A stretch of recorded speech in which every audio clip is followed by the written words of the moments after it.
What am I doing? I'm talking to an empty telephone. I don't understand. Because there was a dead man on the other end of this fucking line.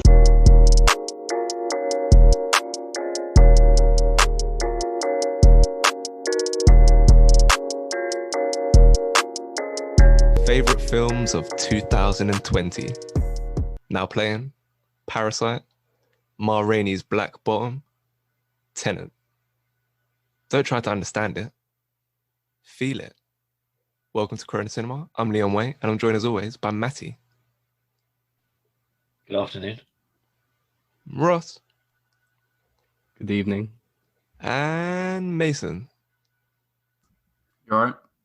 And we're going to start with Parasite, which, you know, some international listener will be curious as to why it's a 2020 film. But of course, we're going by the UK release, and it is a UK release in 2020, despite being released in America and elsewhere in 2019.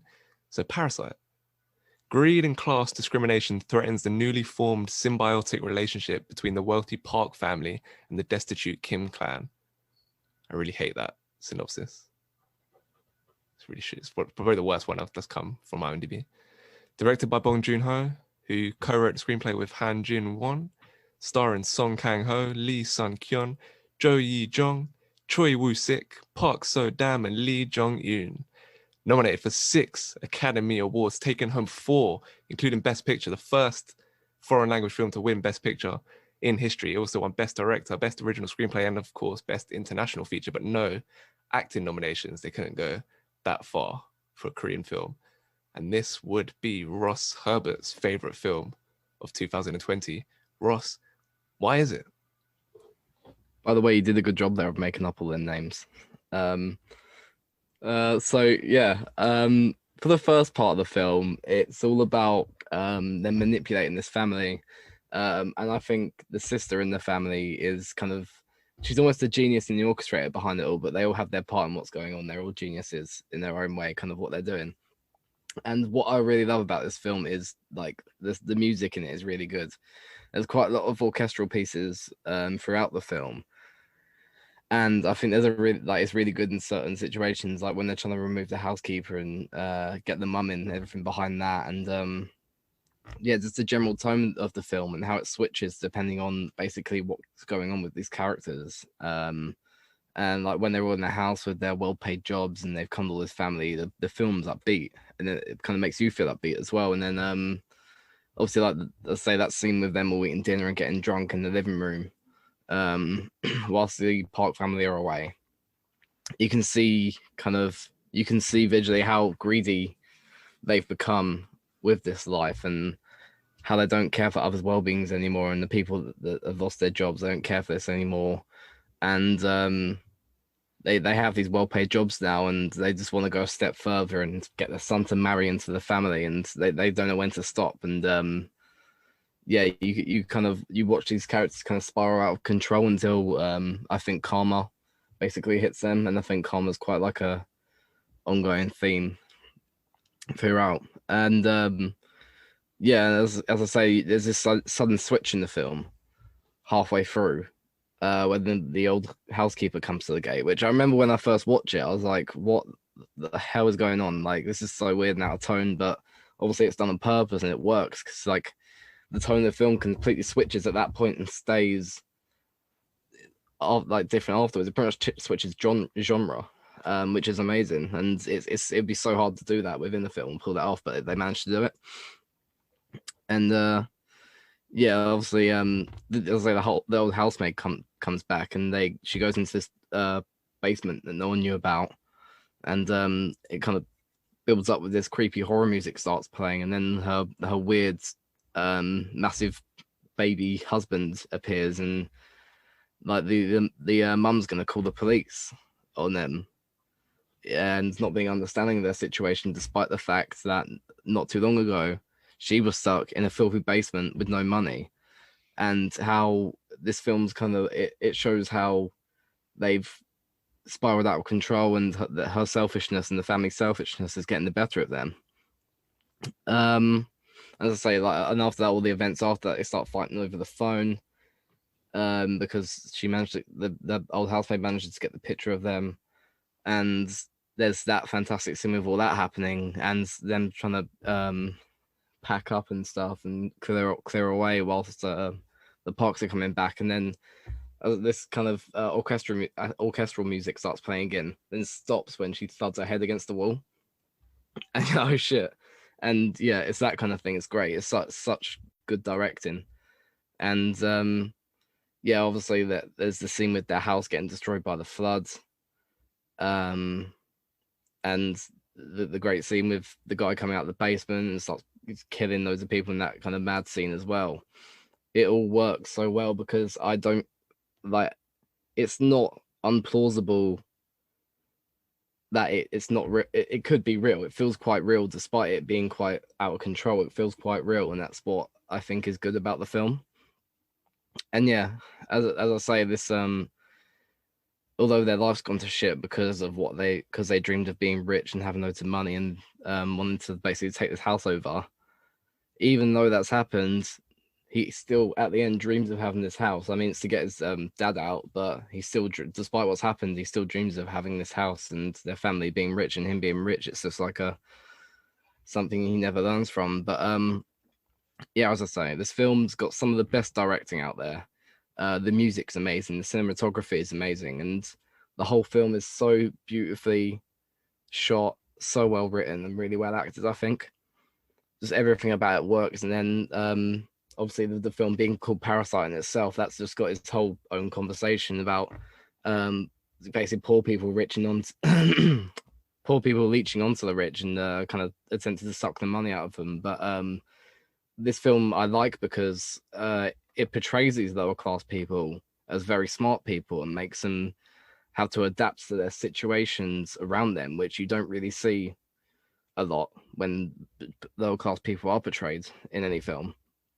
And obviously it's like the film, the scene with the huge rainstorm and how it affects both the upper and lower class, and how the lower class their house is completely flooded and they have to sleep in a gym and loads of spare clothes that are being thrown at them in the morning, whereas the rich are like, oh, it's amazing, let's throw a party the next day. It was beautiful. And that kind of comparison between the two. And as I said, not many films can switch in the middle like that, and just, as I say, it's like a comedy before and just turns into horror. Like there's not many films that can do that, let alone pull it off so well.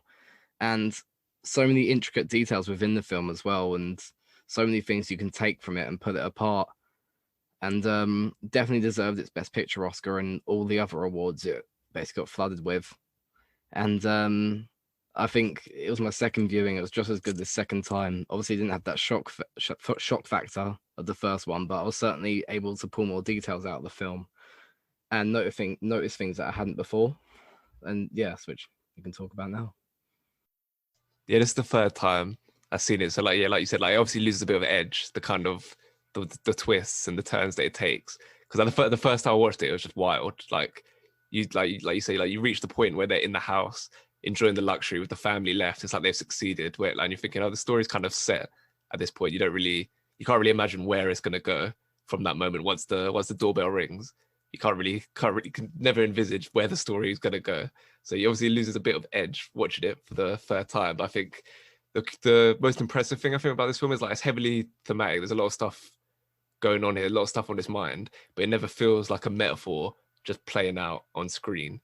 Like his previous film I think it might be 2 films ago, Snowpiercer, that felt more like heavily metaphorical and not as cinematic. I don't think as this one didn't work as quite like a cinematic story. And they even have like, this film's got like the self-awareness of that with the thing when he's like, oh, it's so metaphorical. He says that a few times, like kind of aware of itself and what it's trying to be. So I think that's kind of what stands out compared to other films that are tackling similar subject matter. And yeah, like Ross said, the way it blends the genres is just like that's the masterpiece kind of element of it. Just be able to go from comedy to horror to being a thriller to being a bit of a mystery. It's kind of so many elements at play, so many things going on that has to be managed, and that's a testament to the skill of this director. And I really like that bit where when the housekeeper comes back to the house, and once he realizes once she realizes that they're related, all the people that have inserted themselves into the family, once she realizes that the Kims are all related, that switch where she's like, "Don't fucking call me sis, you filthy bitch." And she realizes, okay, I've got the control now. She just after being the doting wife who's desperate for help, she just turns on a dime and she's like, "Yeah, are you saying to me you're now? Now I'm in control now." So I thought that was really good. And then also her North Korean news anchor impression was top tier stuff. But Mason, we've talked about the way it kind of switches through genres. Is that one of the most appealing aspect from you, to have so many funny moments in the film and also the like genuine fear and other elements as well?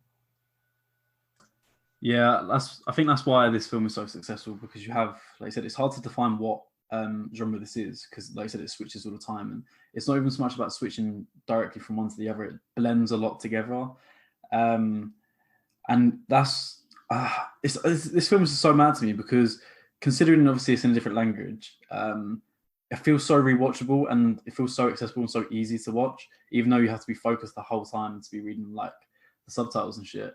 But that's not a problem in this film. I'm happy to put it on for 2 hours and then literally not take my eyes off it for the whole 2 hours.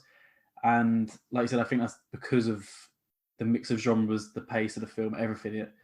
It keeps us as the audience sort of engaged continually, even after the first viewing. Like, I think this is probably the 4th or 5th time I watched it, and I watched it in black and white this time because there was a version for it on Amazon in black and white.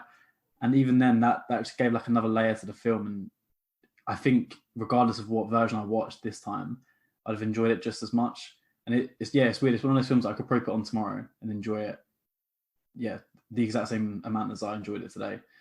So yeah, it's definitely a success all round, really. A lot of anti-consumerism messages within the film. Matty, despite having Amazon Prime subscription, also having a Netflix subscription for Rainey, you decided to watch the films illegally. Was that a protest against the consumerist nature of those companies, that you wanted to fight against it in the spirit of Parasite? Yeah, maybe, but then I probably wouldn't pay the memberships for these big companies. But I don't really understand. Yeah, but talking about the film in general, I didn't expect to enjoy this film as much as I did. I think it probably, I mean, I haven't seen all the films that came out of 2020, but this probably is the best one. I was thinking, literally, I was just thinking stupid things all the way through. I was thinking, this is really good. Like, it's actually really gripping, really interesting. Like, it captures you from the start. Like, it shows you them, like, being at the bottom of their society, and, like, they're not stupid people. I mean, it doesn't show that straight away because it doesn't really give them the capacity to. But it just seems that they just have a very unfortunate situation. And they really do capitalize on any opportunity they're given. And they're not just like the actual skills, but the way to manipulate people and conversationally, they just go beyond anything that I think anyone else would have to be able to deal with. It's just kind of like, it's almost like a heist film, watching them pull off like each part of the plan. It's not like they're just happy to like settle with, okay, he's got the job, he can scrape us through. How do we get the next person in? Then the next person in. And I thought they were going to try and replace the family at some point. That would have been like a nice kind of like, I was going to say a film that kind of happens in, but I don't want to spoil other films. That would have been like a nice touch to it if they just replaced each of the members of the family. Like, yeah, that would have been quite cool. And yeah, as Ross says, like the score is really well suited to the film, and it fits like as well with the cinematography and the directing, and the acting goes above. And usually I'm a bit slow and can't be asked to watch films with subtitles, but this did grip me to the point I didn't really care. And yeah, the film just not over delivers in a bad way, it just delivers far more than I expected it would. And kind of like, I like the end. The ending was kind of like with the Morse code and the letter, and then him actually buying the house and saving his dad.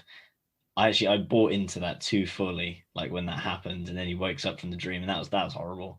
I didn't really like that, because then it's just kind of sad, that whole situation where the dad's just kind of replaced the old crazy man. It's just like, what have you become? And now he's become him, essentially, just with less human contact. And yeah, I just enjoyed the film.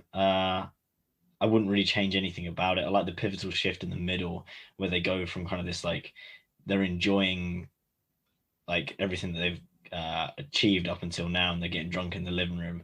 And then there's that very, very sobering moment when the phone rings pretty much, and the parents are coming home, because they kind of like almost tackled the problem in front of them with the housekeeper coming back, and that was kind of manageable until the point then the parents are coming back in 8 minutes. And that whole situation, the way they handle that is very painstaking, and they're almost getting closer and closer to the door, then they hide under the coffee table, and then they have to escape. Then it's like the flat floods when they get back home. Even that's very sobering in terms of how it just shows that the class divide, and how much that hit them. And I thought, well, it would just kind of like struggle to even pretend to be of that wealth, because then they'll stink too much and their clothes are dirty and they just don't have anything to fall back on. And yeah, there's lots of tonal shifts in this film that I do enjoy, and the acting again, I can't get enough of it. And also, the violence in this film is actually well balanced with tension. And like, yeah, I wouldn't change a thing about it, and I think it does deserve a place in the top of probably our movie list. I'd go for all films that we've seen so far. You described that bit when they're like the process of them like infiltrating the family. That's my, I like it feeling like a heist film. That's what I felt as well, and that's my favorite bit, specifically the like rhythmic sequence when they're trying to get the dad in. Is that with the mum in? It's with the whole thing with like the peach and all that kind of stuff, all those steps, and then them like rehearsing their lines in their house to then deliver to the family to kind of manipulate them. All that stuff with like the operatic score that Ross talked about. The way that's all put together and directed, it's just really satisfying every time I watch it. That's always the bit that I'm most looking forward to.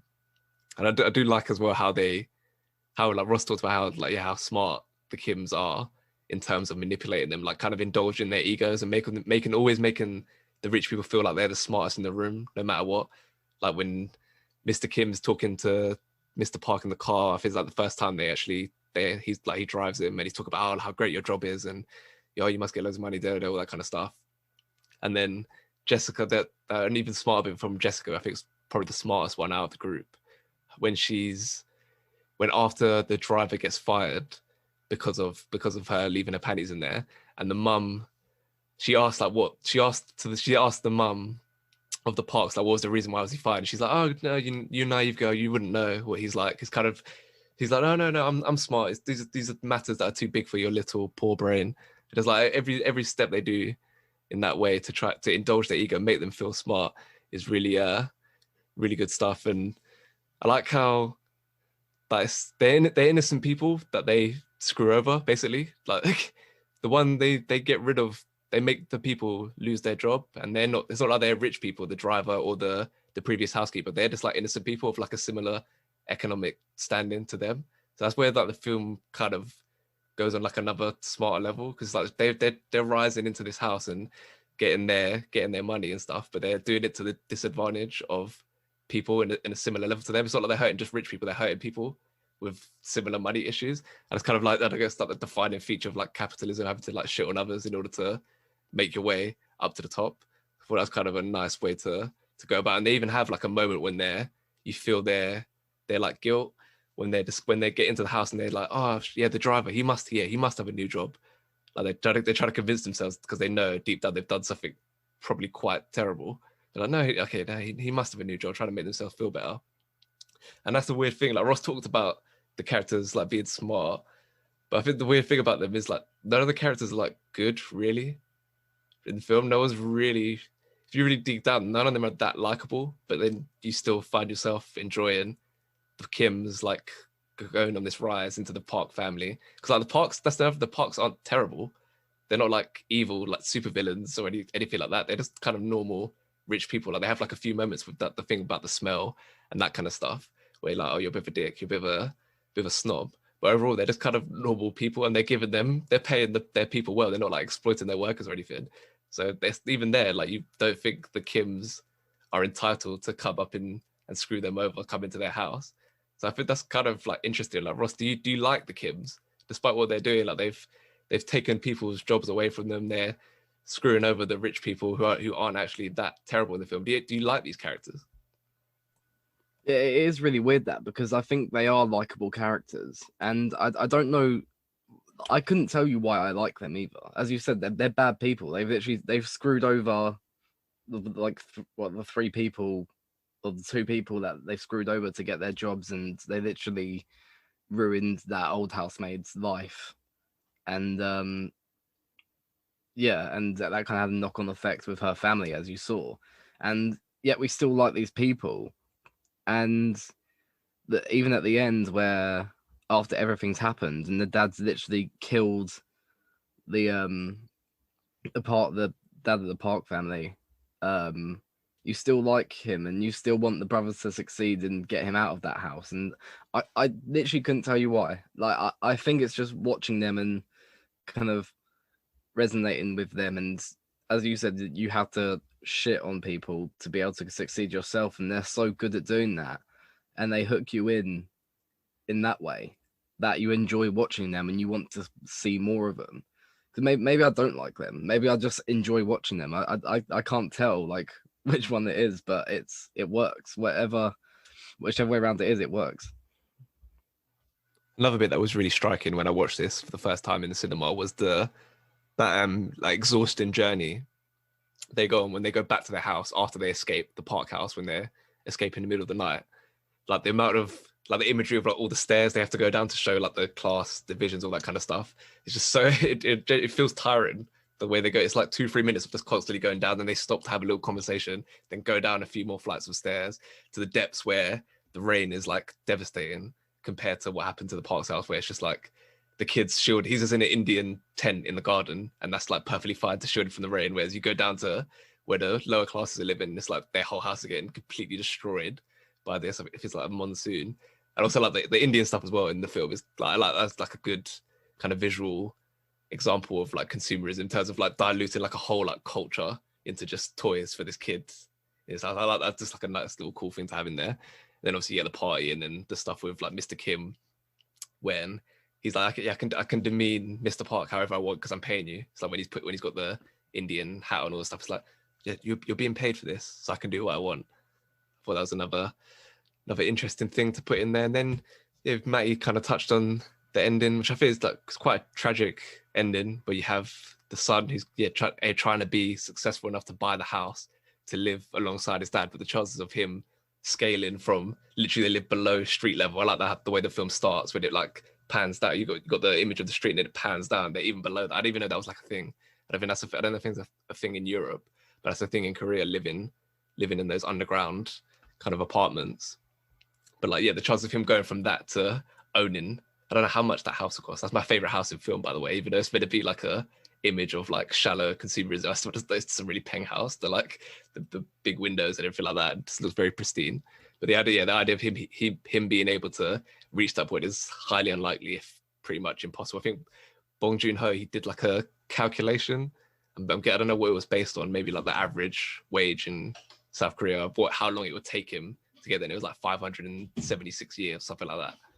So it kind of illustrates the somber mood at the end of this film when you realize, yeah, he's not going to get there. And even if he does get there, like the dad still can't leave the house, and the police might still be monitoring them. So you kind of still, even if you scale all these limits within society to get to that point where you can buy the house, you're still like kind of within a structure, despite that. So because the dad can't even leave. So yeah, it's pretty bleak by the end. And even aside from like the metaphorical aspects, just the fact that like the Kims have lost their dad, they lost a daughter. The Kims have lost their dad. He's having to hide. They've lost a daughter, and the Parks have lost a dad. Then the housekeeper's dead. The husband's dead. Like it's for a really, like Matty said, like a really, or I think Mason might have said this, like the most like really rewatchable fun film. It's pretty bleak by the end of it, but I still feel like I want to come back. Mason, what are your thoughts on how that whole ending plays out? Yeah, I think like it goes quite slow, doesn't it? After all like the murders and shit happen, because you have that build up to that point where it's a bit intense and shit, and then after that it kind of slows down a bit. And I remember the first time I watched it, I just took it like for face value. I was like, oh, that's nice. Like he bought the house, yeah, you know, he like helped his dad. And I remember trying to pick that apart in my head, and I was like, that doesn't make sense. How would he be able to read that? How would he know that? And then it was like this time I watched it, I was like, oh yeah, shit, no, it doesn't happen. It's definitely never going to happen either.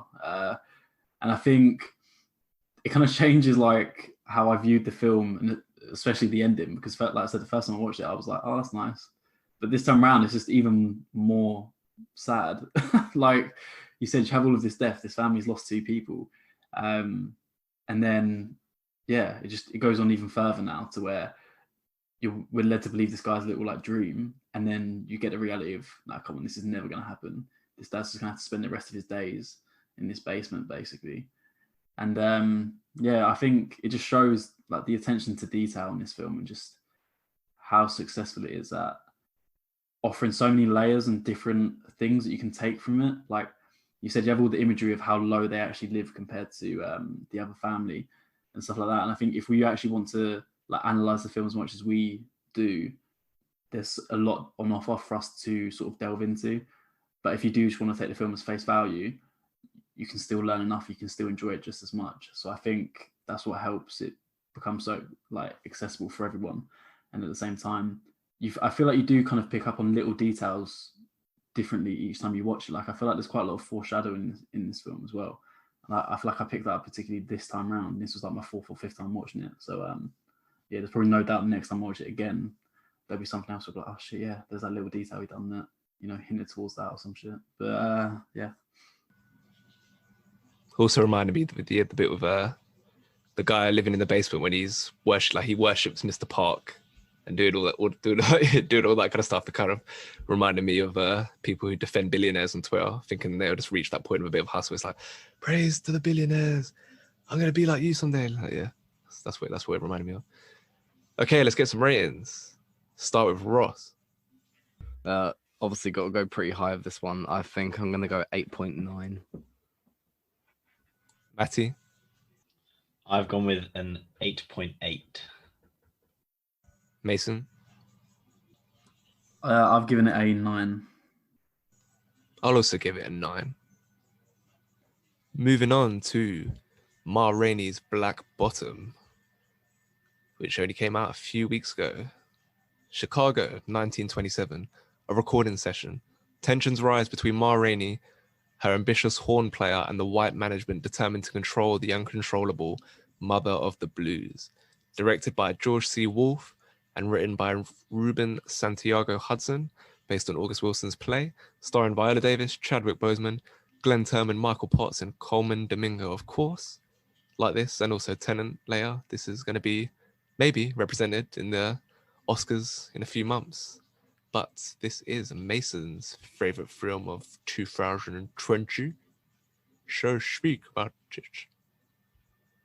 Yeah, I find it quite hard to pick a film, like my favorite film for this year, because there's not really been that many big films yet that have come out. And I feel like all of the Oscar nominated films are coming out after this episode of the podcast. So I was kind of limited, but I watched Ma Rainey's Black Bottom the other day, and I was quite surprised with how much I liked it. It was my second time watching it today, and I definitely preferred it this time around compared to my first watching. But I think it's a fairly short film, sort of like for today's standard, but I think it puts a lot in for like an hour and a half film. I think it's a great performance from Chadwick and Viola. And what I like about it as well is that it's just a short and concluded story within this sort of short time frame. My favorite parts of the film are probably Chadwick's scenes. His 2 scenes that he does where he has those like speeches about what happened to his mum when he was younger, and then when he's like telling God to like strike him down and shit. I think that just kind of shows his great acting ability. And to be honest, I haven't really seen him in much else other than like Marvel films. So seeing him sort of like produce this range and this like genuine ability to show like great acting, I think it was really refreshing instead of just seeing him as Black Panther.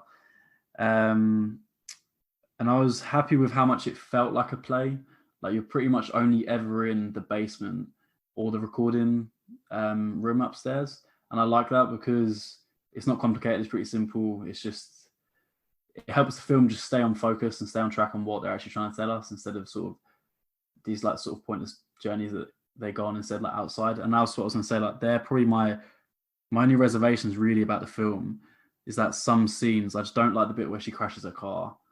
It just seems really like theatrical and stuff. And I don't like the scene when the two people in the band go and buy her like some coke.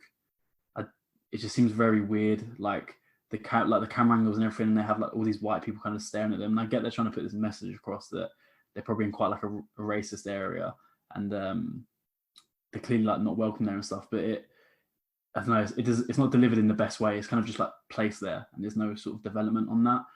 And that's what's kind of annoying about this film, because there's a few parts where it almost tiptoes into being a musical, and I feel like it's almost like it wants to be, but it's not allowed to be. Like there's a scene when they're all in the basement practicing, and I think it's the oldest guy saying about how instead of just having fun, you should be trying to change like the black man's life. And Chadwick Boseman's kind of like, he's like dancing around and shit, and there's like a kind of a bit of music playing. And like I said, it kind of tiptoes into wanting to be a musical, but it's just not. And that's where I kind of like pull away from the film, because it's like just go with it or don't. It feels like, do you know what I mean? It feels very theatrical, and it feels like it wants to go there, but it's just not. And that's when it falls flat, because it feels like it's not achieving what it's supposed to. But other than that, yeah, they're the only two kind of parts I don't like about the film. But all in all, I think it's quite a good film for such like a short period of time that it's running for. And for something that's recently come out, I can see Chadwick and Viola definitely being nominated for Best Actor and Best Actress for this. I didn't know like too much about this film. I'd heard that it's about like a jazz music, like an underrepresented jazz or blues musician, and it was kind of her story. And I knew it was based on a play, but then I still didn't know like to what extent, like where the story was going to go, what the story would be, whether it was going to be like a conventional biopic or anything like that. So like, so when it opened in like the woods, it was kind of like because I didn't know exactly what the story would be. Like it felt like the opening to like Django, when you have like the slaves walking through the woods, and I thought like, oh, this is going to be something sinister going on to start this film. So like it had like a kind of subverting effect for me, which was like really cool. Like it's how it's like I thought it was going to be like slaves being marched through the woods, and then it's like no, they're having like a celebration of black music in this like unorthodox hidden location. I'm guessing that was like a common thing to have like a tent in the middle of the woods or a forest, and then to stage concerts there. So that was like a cool way to open the film. In terms of like what it's kind of about, I did like kind of her awareness of her talent and like understanding that it would be exploited if she wasn't this kind of like obstinate and brash, because like she can seem a bit like pugnacious and a bit like difficult throughout the film. You could almost be forgiven for not liking her, because she like, you think, come on, let's do the song. Stop making your nephew have to be involved with his stutter and all this stuff. Just why being difficult for? But it's like there's no point being like palatable to these white executives who are trying to control her, because that's when you lose your voice, and that's when your talent gets exploited, and you no longer have like control over your career and what you're doing, because they don't really give a shit about her. You kind of allude to that in the film, like they don't really give a shit about her. As long as she can make money, then she's of use to them. There's no point being like polite to these people when, if like this like, especially because this like towards the end of her career, like sooner or later she won't be of any value to them, so they'll just discard her. So it kind of makes sense for her to be this kind of brash and abrasive at times. So I like that about the film. But Matty, obviously it's based on a play. It moves like a play. It's only in like 2 rooms, like Mason said. Effectively, it's like far more intimate than the other 2 films, especially a far cry of compared to what we're going to talk about with Tenet. But did that work for you, being like a slow mover, just a lot of people kind of talking in rooms, a few musical interludes, not a lot of action or anything like that? Did it work for you? I think definitely when I started watching this film, not so much with the opening, but maybe like 20 minutes in when they were moved into the little practice room downstairs, it definitely like it came across that like this scene's been going along for a while. I just kind of like noticed like how in depth they were going with the conversation and let it draw in and like be exploring different alleyways of the conversation. Not that it wasn't going anywhere, but it was almost like someone tells a bit of a story, then someone else tells a bit of a story, and then there's a bit of a music bit to it, and then they think about what's going upstairs for a bit. That kind of makes it feel a bit more like a film, and then they're going downstairs again, and they're just kind of like, it's like a back and forth. You know, one person takes a stage, as it were, for a bit, and like almost performs a story like a song, if that makes any sense, and then someone else replies to it. and it's not my favorite type of filming because it makes it feel longer because it felt like a long hour and a half for some reason. Because there's a lot less jumping about. And the film in general is like a lot of waiting around because like they try and do something. They're only trying to record an album, so if like it would have been pretty quick if they'd actually just recorded it and then got it done with. So they don't really do that many songs, but I get what you're saying in terms of like how it feels like a bit of a musical. As well, I noticed like the kind of the fake start as well when you think, oh dear, the slaves running away in the woods, and then it turns out they're just going to like a fair, and I'm like, oh okay. Don't know. And I was because going into the film, like, I hadn't really noticed what time period it's meant to be, and it wasn't until the end where it was like 26 or something. But yeah, I enjoyed the music quite a lot. I enjoyed also like the sound design as well, like the kind of like the tactile busyness of the city, especially when it started off, and kind of like the industrialness, and like where they blended that from the first song straight into being in Chicago. Were they in Chicago? I don't know. And then also Chadwick's energy straight away as a performer just kind of just takes the screen. And it's just instant charisma. You can't really escape it. Well, I think it's quite, I know this was like one of the last films he made. It was the last film he made, which is really quite astounding considering he was probably in quite, going through quite a lot of treatment or had already come off the back of a lot of treatment at this point, considering the amount of weight he had lost, and to still bring that much energy and life to a part is really quite incredible. And it just adds more weight to it. You also can see like just the emotion that he puts into his character, whether he knew it would be his last performance that we would see or not. It just adds so much more meaning to it, which is crazy.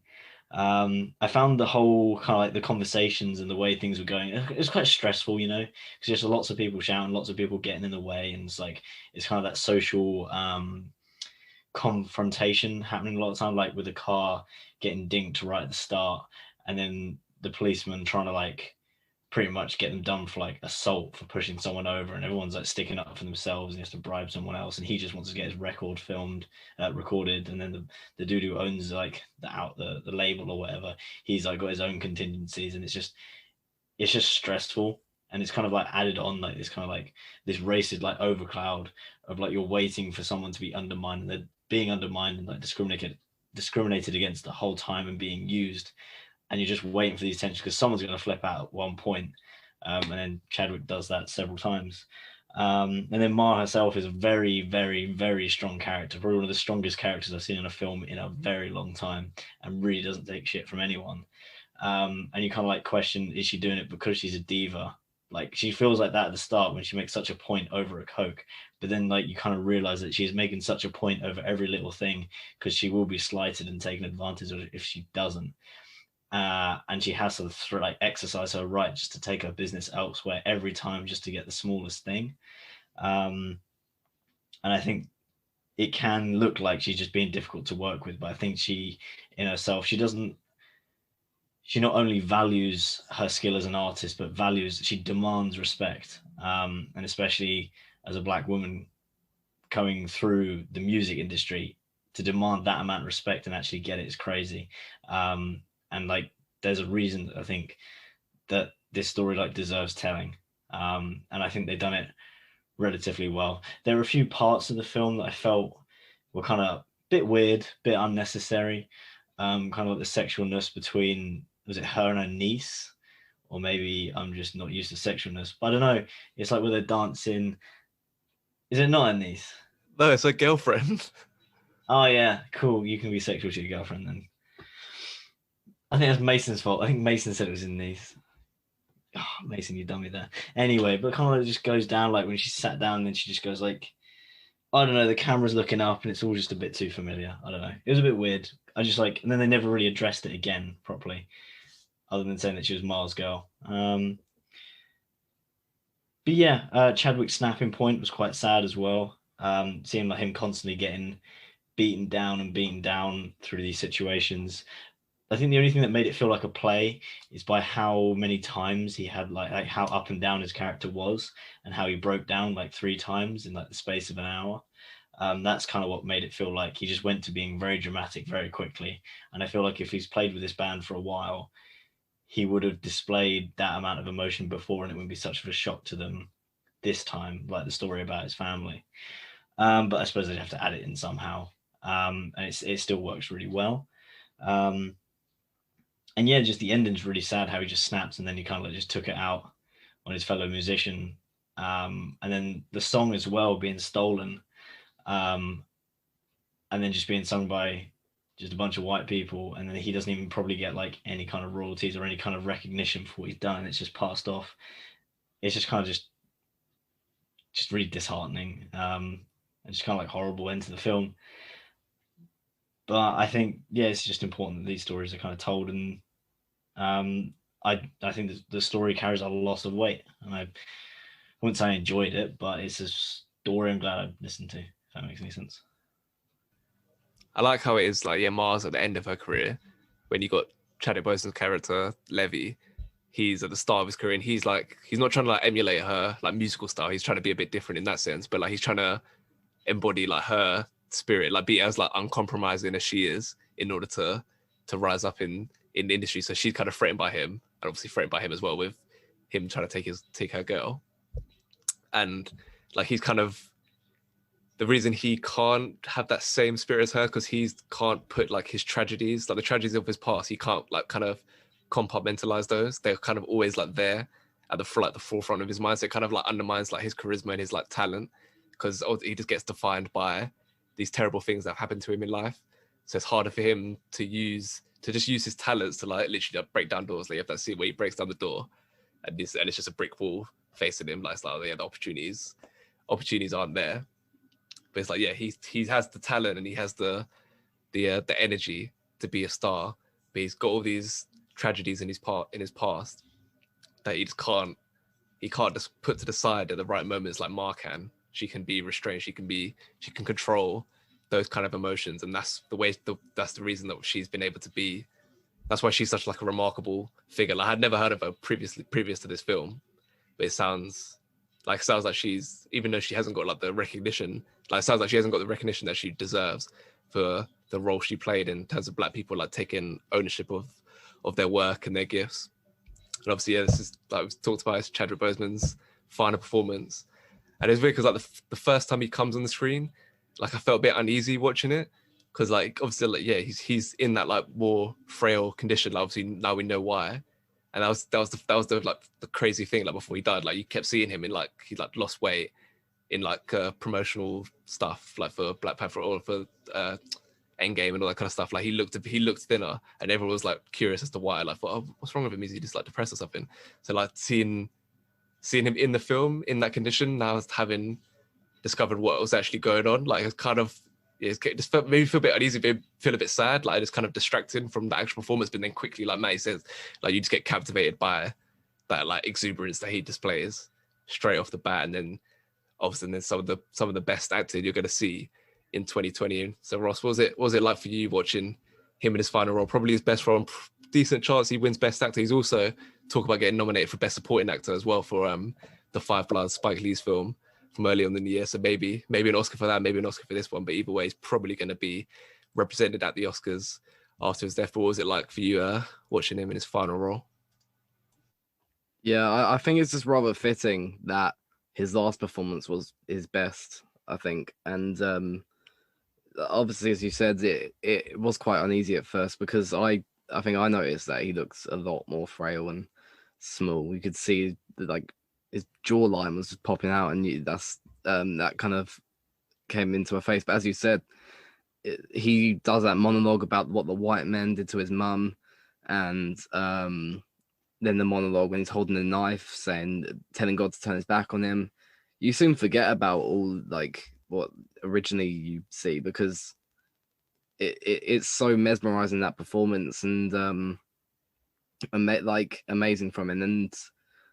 And if he did get the best, I can't see him not getting nominated, and I wouldn't be surprised if he won for best actor, because it was amazing. And as I say, fitting that was his final performance. And I think yeah, it's something that will obviously live with him being his final film. Whoops. But yeah, no, but in the film in general, I think when I was watching it with my mum, and she said, "Oh, this would be really good as a stage production." And obviously, at the end, it was like based on the stage production. It made complete sense, and I think the film, like the film as a whole, would be a lot better as a stage production. I think the fact that it's in just these like 2 rooms takes away from what it could have been. And I think, like, imagine seeing like the live jazz performance at a theater, and I think that kind of stuff. And although Chadwick Boseman's performance was really good and Mars' performance was really good, it's very over the top, like you would see at a theater performance. And I think with Toledo dying at the end as well, that would have a much more emotional punch if it was on stage, because like that you just kind of like, I feel like when you watch it, it's kind of like, oh, there's not really much. You're like, what? Okay.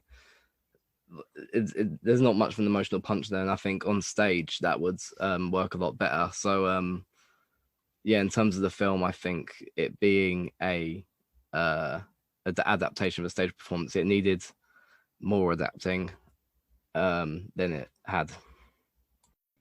Okay, let's get some ratings. Start with Mason. I enjoyed it more than what I was expecting to, so I gave it a 7.8. Matty. I will give it. I give too many films just a solid 8 when I'm not sure. I give it an 8.1. Yeah. Ross. I think I'm gonna go with a 7.8. One thing I forgot to say is I really like that it isn't a conventional biopic, because I don't think a lot of the time those aren't particularly interesting or even good. Just trying to go through someone's life. So doing it as like a day in the life of someone to convey like what their like essence of what they were about and their morals and stuff like that. I think that's a really smart way to do it. So yeah, I really like this film. I give it an 8.3. Now the final film, Tenet. Armed with only one word, Tenet, and fighting for the survival of the entire world, a protagonist journeys through a twilight world of international espionage on a mission that will unfold in something beyond real time. Written and directed by Christopher Nolan, starring John David Washington, Robert Pattinson, Elizabeth Debicki, Kenneth Branagh, and Michael Caine. Matty, you saw this in the cinema. I think it's one of the few films you saw in the cinema in 2020, and it's your favorite film of 2020. Why is that? Yeah, I was trying to think how many films I actually saw that were new releases in 2020. And Tenet was obviously one of them. And it maybe been a Marvel film back in March or before, but nothing that really stuck to mind. I have no idea. I must have seen something in cinema at that point. But Tenet definitely. Tenet? That's not it. Tenet was definitely the film that stuck out to me the most. Just because it's Christopher Nolan. I think the very concept of a film that you have to do a lot of work just to understand what the hell's going on. I think it can be unappealing to some people, but I do quite like his films and the kind of the struggle of what's going on. And I think he's been building up films for a while, getting more and more complex in terms of understanding. I think when people watch Inception and they say, "Oh, it's really confusing, don't know what's going on," I think that's not really true at all. You just need to watch the film and you can get it just fine. Just don't go on your phone. I think this film, I've watched it 3 times now, and I know why I don't understand. That's as close as I can come to understanding. I know why I don't get it, because I can't think in that kind of non-linear. I can think forwards and I can think backwards, but I can't do them at the same time and watch them interact with each other. And that as a premise for the film, it's just nice to struggle with that, and it kind of grips everyone. I watched it with my family the other day, and they were trying to figure out what's going on as well. So it's just nice to like try and like have that conversation with people. And I think watching him build up to films with this, like I think Dunkirk as well, that's kind of like exploring different timelines, and Memento as well was another one. But this just goes leagues beyond all of them. And you just have to appreciate not only the pain that it has to be to write a film like this, but to film this must have been absolute. I mean, in terms of special effects, it was actually quite simplistic because there was very few green screens. Everything was done in real time. Even like the giant, the plane, I don't know what it is, like a 747 or whatever it is, the one they crashed into the art installation, that was a real plane just being driven into a building. So it wasn't really much like trouble. It was just how much it cost to make these things blow up, and everything was pretty much real effects. The only thing that I think was just been so difficult and is choreographing fight scenes with one person being inverted and the other person not being inverted, and then having to show the same fight scene the other way round. That must have been an absolute pain to do. I can't even begin to how I think they did that, because you can't just get one person to act backwards, because gravity was literally acting differently for them. And I think some of my favorite parts of the film are just things you pick up from behind the scenes. The fact that Robert Pattinson, I think they'd wrapped filming for this, and he said even once they'd finished filming, he still had no idea what was going on, which I really liked that for his character. And his character in general, I really liked for the film. Kind of like I liked his accent, and just like it also like, the wardrobe design as well for this, for him as well, was really good. Just kind of these like lazy kind of, like he must be beyond rich and upper class, but just shoddily dressed in something that's still yet really expensive, just not well kept. Just him as a character was interesting. And then I think there's also probably my favorite line from any film in 2020 is, "I ordered my hot sauce an hour ago." It makes me crease absolutely every time. And just the introduction to the physical violence for his character, the protagonist's character, in that kitchen scene, where when I watched it in the cinema, the bass on the punches when he was just laying into like those five guys in the kitchen was literally just so strong and just like so powerful. That's not the first violent scene, because you have the opera scene as well. But everything about this film is done really, really well. And it's just got such presence to it. And it's like a physics, theoretical physics film mixed in with also like spy / tactical, like a bit of Jack Ryan, a bit of James Bond, which I really like, because you can see like all the different like techniques and tactics they would use in like actual wars and espionage, and that's really interesting to see as well. It kind of really gives the theoretical physics more of a grounding if it's based in a scenario that's actually feels more realistic, which it does. I do like the fact I didn't even notice the first time that they never really gave the main character a name, and they just called him the protagonist. I can't remember if that's for a particular reason afterwards. Maybe one of you guys can enlighten me to that. But the only qualm I had with the film really was the scientist in the future who invented the algorithm. She said she killed herself because she shouldn't, like, she realized what she did. But before she killed herself, she hid 9 parts of the algorithm in Soviet era sites pretty much, and buried them so that no one could get near them. The only thing I didn't really understand about that was, why didn't she just destroy them if she actually wanted to destroy them? Why would she just go and hide them if she actually wanted to, not hurt anyone? Because like evidently she almost failed pretty much to like hide the algorithm. Like I failed to believe something she made could not be destroyed. If you can invent an algorithm that can go backwards in time, you can destroy a little metal box. But yeah, other than that, crack-a-lacking. I mean, anything I don't like about the film is probably because I don't understand it, so I can't really criticize it anyway. Fundamentally, this kind of movie isn't really for me. Like, I'm not really a massive like action guy. I don't like Nolan's apart from Memento, I don't really like his like high concept stuff. And I feel like being so hard to understand is probably a flaw, I guess, in terms of like truly feeling the drama. And I don't really know what's happened in the end, to be honest. Like except for the Casablanca quote and the idea, like the idea is like the pieces of the algorithm, they're like Horcruxes. It feels like you get Flair Delacour and Cedric Diggory in this movie as well. I watched Harry Potter a couple weeks ago, so yeah, that's kind of what I took away from the ending. And it's just kind of like cryptic from as soon as it starts. And like once he has like a few like sit down conversations with like Michael Caine with Flair Delacour, and I think there's like another one at that point. I was just too lost to really even bother trying to understand what's going on. So I kind of treated it like a Mission Impossible movie where you kind of just have like an overarching end goal, and there's going to be like little steps on the way to go into that goal, but I just kind of treat them as like incidental. Like it's more intelligent than Mission Impossible, but it's like the same principle. It's like, okay, they got to get here, they got to stop the world from being destroyed. All this little stuff will happen. I'll just focus on that. I don't try to actually understand what's going on, because I would just like that would alienate me, and I wouldn't really enjoy it. So I think it does like offset the kind of convoluted plot by keeping the pace high for the last 2.5 hours. Like keeps the pace pretty high the whole way, so you're kind of focused on the set pieces and not having to constantly think about, wait, what does this mean and what they're inverting this and why is he finding there, like that can just kind of be annoying. I do, and Nolan always delivers like a really cinematic spectacle, no matter what he's doing, especially since he's had like the big budgets to work with since like Memento and all that. And I definitely would have liked it more if I saw it in cinema. Like even like Wonder Woman the other day was more fun. Like it's not that great, but it was more fun just seeing it on a massive screen. So it definitely would have been more appealing.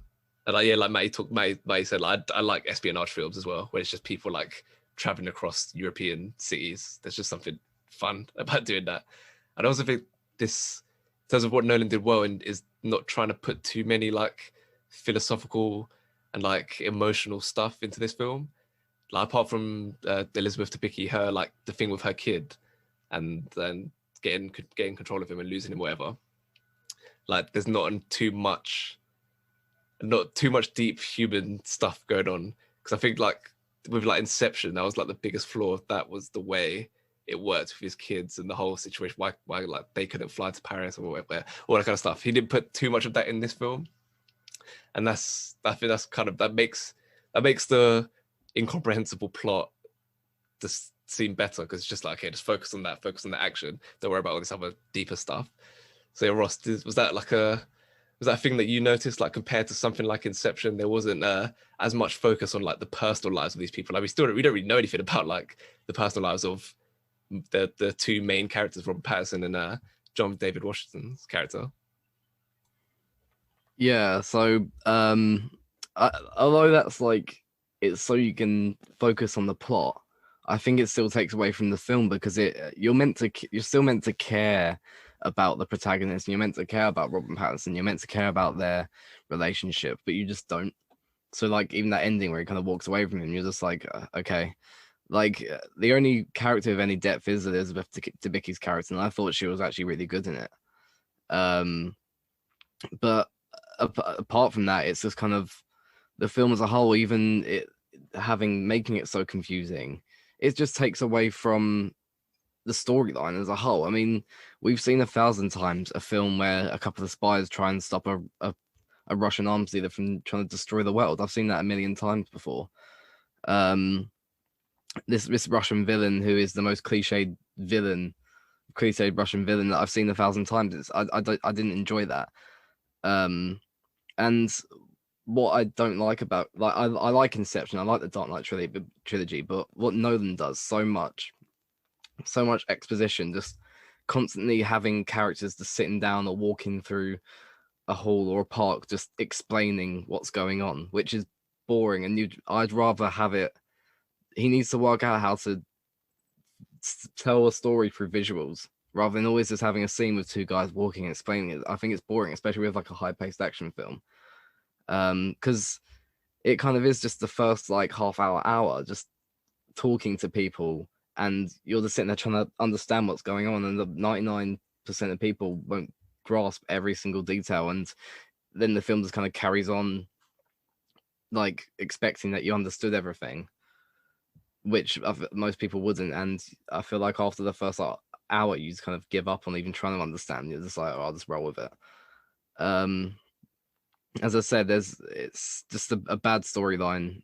The characters who are pretty awful. Like the acting's not bad. Robert Pattinson and John David Washington are good in it, but they've got no depth to their character whatsoever. And yeah, it's a very smart, intelligent film. Great visuals, amazing choreography. As Matty said, like having someone fight backwards, someone fight forwards, and like having a building blowing up and rebuilding at the same time. It looks really cool. But in terms of an actual story in a film that I want to watch, it it doesn't. It has a very the story's dull, lacks depth.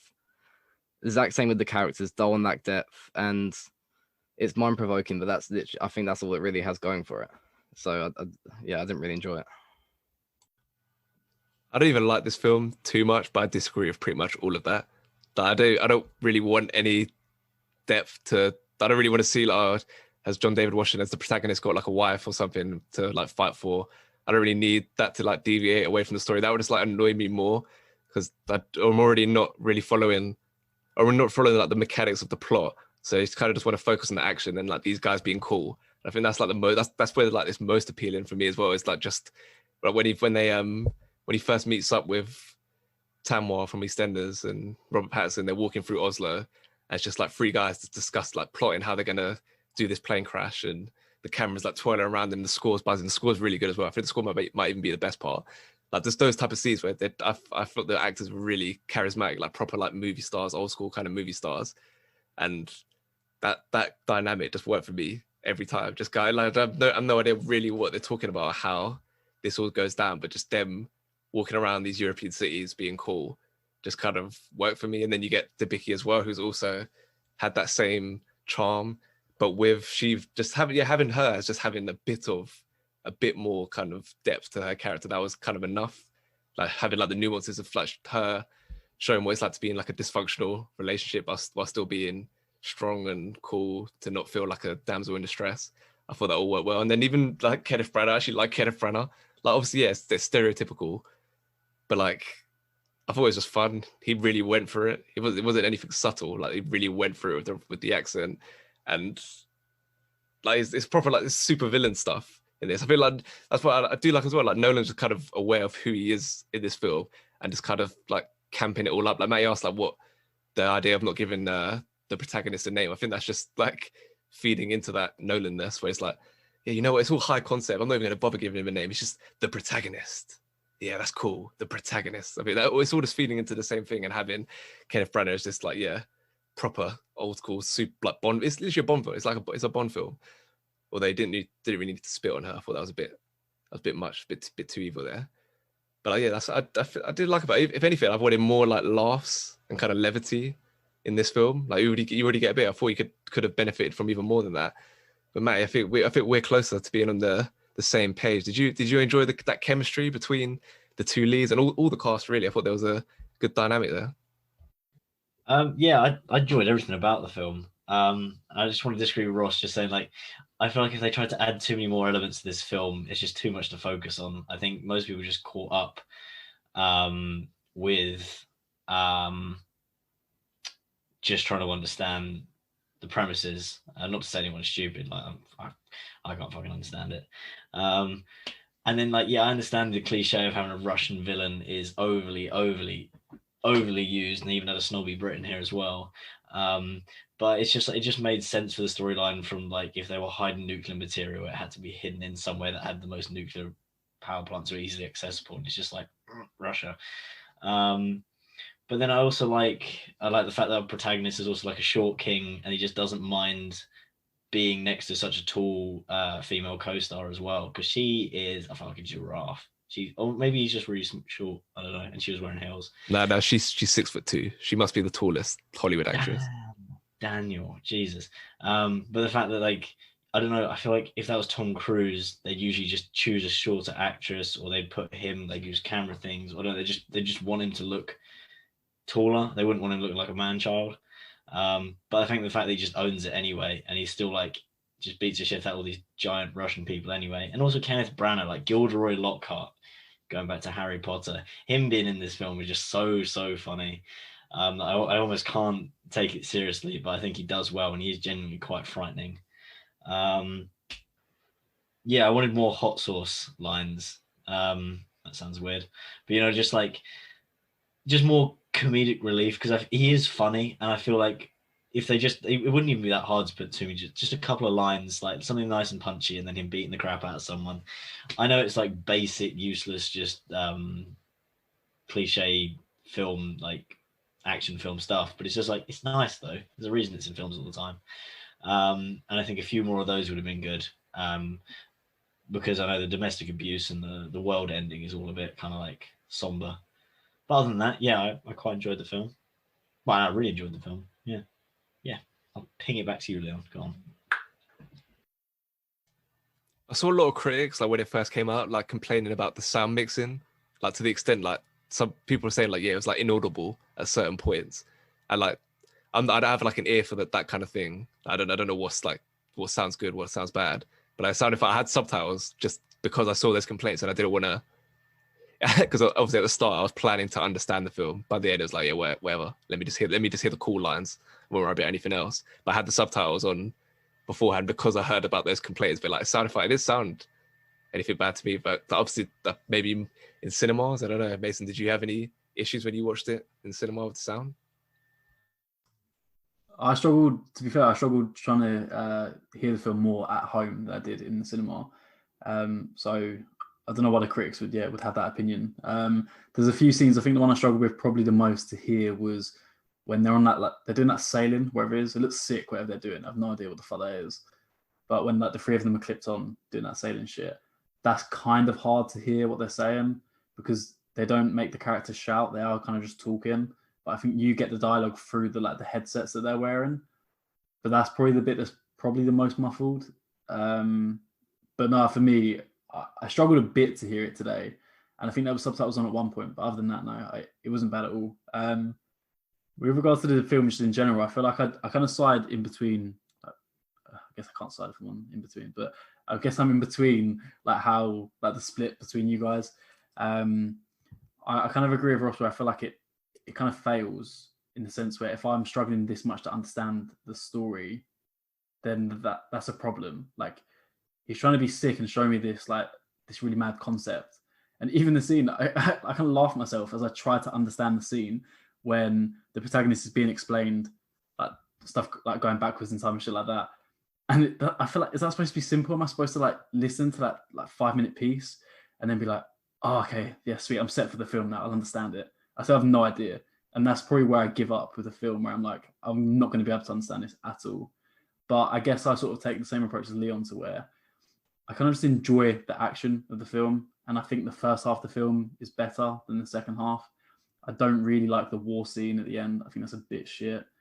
I think the sort of build up in the first half of the film just kind of carries the pace. And I think it's more enjoyable if I can't be asked to really understand what's going on. I think it doesn't explore too much in that first half. And for me, yeah, when I hit kind of halfway through, I was like, there's still an hour left of this film. Like an hour and a half is very long for this film, especially if you want to kind of just distance yourself from this really like high concept of it. So I don't know. You shouldn't have to watch one of these films and decide that you're not going to understand the story. The story should be able to be understood. So in that sense, it does fail to achieve what it's supposed to do. I don't think all films should be accessible to all people. Like, you know, okay, that sounds bad. I'm not really like you shouldn't discriminate. I didn't say that. I was saying like, I think there should be films that you would aspire to try and understand because they're so damn complicated. And I think it's nice because it's like, because there are people out there who will like easily understand what's going on and want something a level above that. And I think it's nice to have something to like reach for and to something to challenge you. And it's kind of just challenging your way of thinking and how you can understand like linear and non-linear kind of like timelines. And it's cool because you haven't really seen anything like that before or done in this way with this level of just production. So yeah, I don't think it should be like, oh, I can't understand it, therefore it shouldn't be that ununderstandable. Maybe you didn't say that. I don't know. I was on my phone. Okay, let's get some ratings. I'll start with Matthew.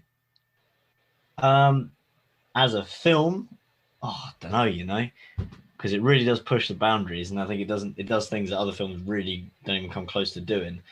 But then as a storyline, I think it's still probably difficult. I should have thought about this before I started talking. I'm going to say I'd give it an 8.5. Mason? No, I'm going to give it a 7.4. Ross?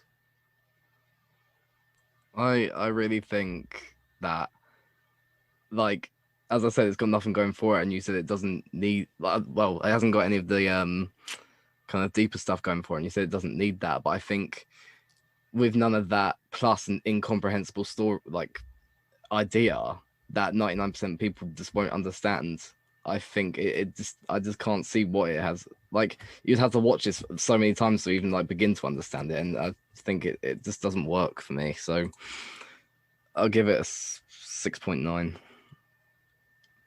I'll give it a 7.5. Okay. Now, I'm sorry, what, a 6.9? An 8.5 is so ridiculous. I'm sorry. 8.5 is ridiculous. I might as well give it a 10 to balance you two idiots. Oh, Jesus Christ. I might as well give it a 5 to balance you out. What else Mate, have you given an 8.5? Moonlight, Alien.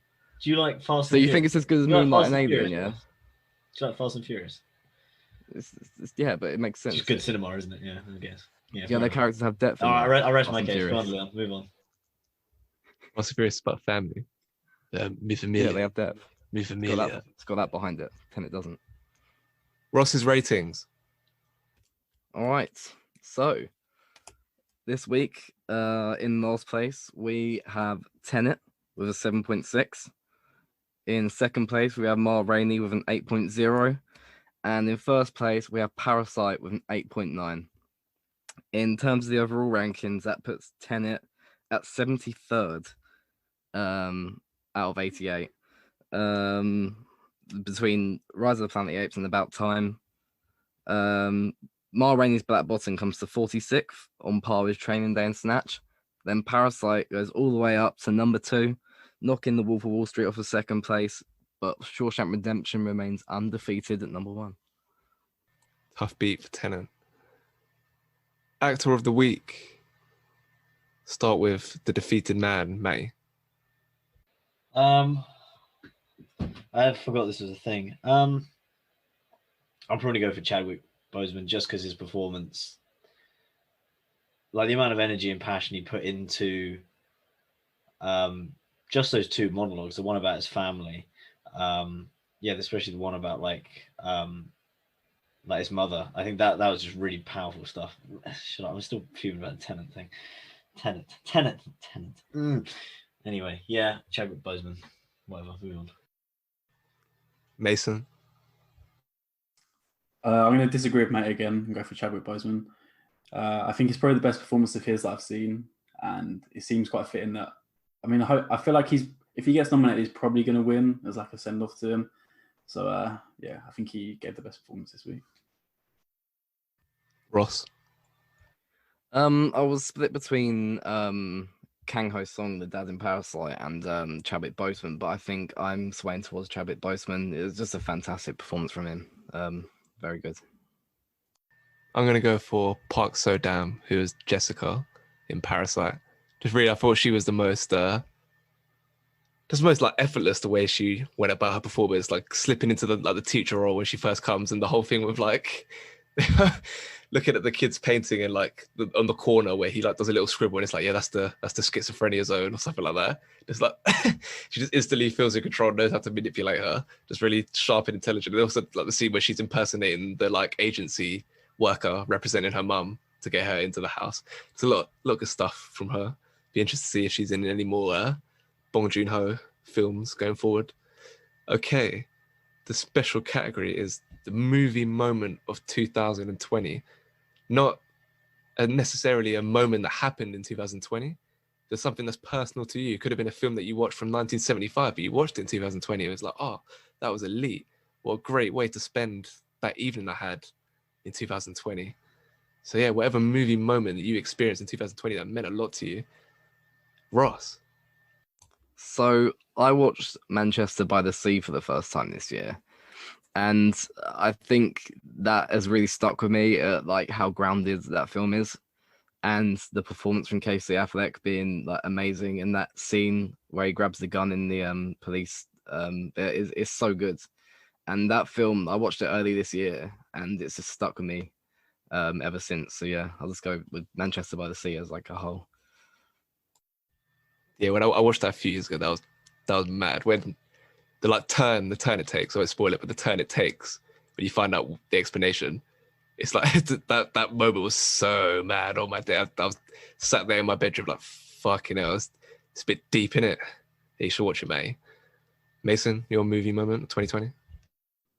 Yeah, I totally forgot that I'd even seen Manchester by the Sea last year. It's probably one of the best films I've ever seen. But to make it a bit different, I guess, from Ross, I'd say probably just like discovering the Before trilogy. We watched it on the podcast, and I think they're such a solid trilogy, and the vibe that they have and it's so unique. And yeah, I don't know, I had such a good experience watching them, and I think sort of straight away for me they kind of shot up there in like my own sort of like personal rankings. Yeah, so cheers whoever suggested the Before trilogy on the podcast. You made my year. Matty. So my movie moment probably isn't anything particularly. It's not a single moment, and it's not particularly a movie. It's more. It's from a cinematic franchise, which is very dear to me, and recently been butchered by 3 films, known as the Star Wars sequels, which have unfortunately just gone very, very downhill. But I think the release of The Mandalorian, season 2 this year, has given such like a positive rebirth for the Star Wars universe, and also like a promise for far more series and hopefully films in the future. I think that's something that I'm quite looking forward to in the future. Just considering how much of a low budget The Mandalorian has been so far, and also like the lovely, lovely man of Jon Favreau, just like basically rebirthing 2 of probably the best franchises now probably on the planet. In terms of film, I'm just really excited for what they're going to do over the next 5 years. And then hopefully, I know they're mainly focusing on series at the moment, but hopefully they do make the sequels non-canon and then just do something else that's just much, much nicer. But yeah, that's my moment. The Last Jedi is the best Star Wars film of all time. But my moment of 2020 is Parasite winning Best Picture. Because like the Oscars mean nothing, but they also mean everything. It's just because they are the most significant award show in the industry. Even though they get it wrong pretty much every year, it's still just important to have that kind of document of movie history. So when they do get it right in this way, so unexpectedly, like it was just like it just seemed like 1917 was going to take everything. Probably Best Director, Best Picture, definitely. So when in that moment, like me and Mason watched Parasite on that day as well, and then 3 a.m. or whatever it was when it was awarded Best Picture. Just good vibes all around. Hope the Oscars do more of that stuff in future. The I wish this was a pop vinyl award. Ross. I think I'd have to go for Chadwick Boseman in Rainey, just with his yellow shoes and clean shoes and his trumpet in his hands. I think that'd be pretty cool. Yeah, I think I'll go with that. I'm gonna go for Rainey herself. She had quite a distinctive look. I didn't mention how like hot the film felt. You know, they talk about it being like very hot in there and like cramped in these 2 rooms, very claustrophobic. You can see like the sweat kind of like glistening on her. And like her like eye makeup makes her look so like haggard. I don't know what it is. I don't know what that kind of the style was, but it's a very distinctive, imposing look. So yeah, I'll go for her. Okay, that is it for this wrap up of 2020. At Leon Wait 98, coronacinimatopodcast.wordpress.com, Spotify, Google, Stitcher, Podbean. In a fortnight's time, we will be taking Jim Carrey seriously with his work in The Truman Show, Eternal Sunshine of the Spotless Mind, and Man on the Moon. Until then, farewell. Cheers. Cheers. Yeah, cheers, I guess.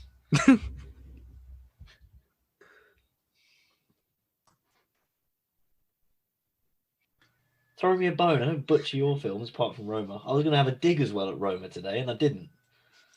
I'll say a dig a day.